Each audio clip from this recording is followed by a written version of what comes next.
This is a ventilator for my house, and it takes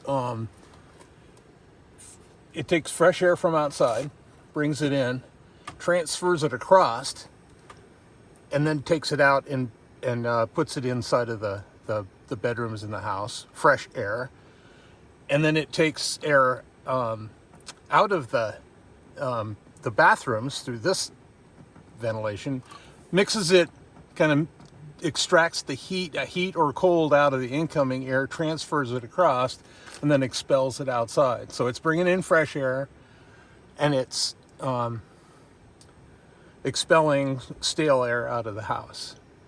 So it's the main vents out of ventilation for inside of the bathroom. So the moist air in the bathrooms gets pulled through this system.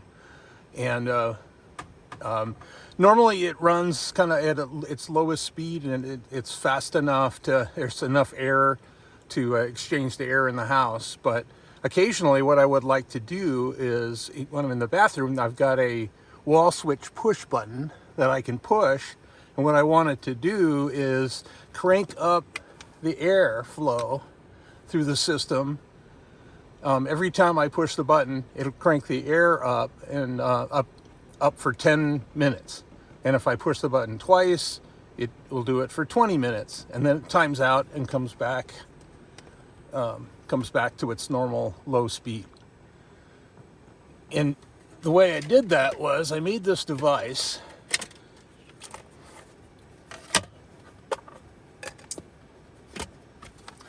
It's got a little controller in it, and it's got servo motors on it that connect to those switches.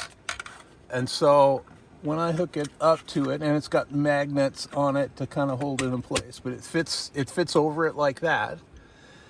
And then when somebody pushes a button in the bathroom, it rotates those switches up to cause the higher rate of airflow through the unit.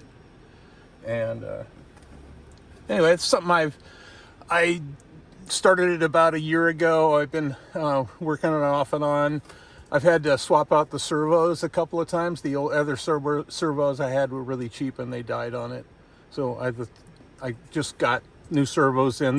This whole 3D printed piece is new since I just got the 3D printer. So little nicer setup, and then I made a box with magnet cover on it so I can hold it together. Anyway, yeah, just one of my crazy projects.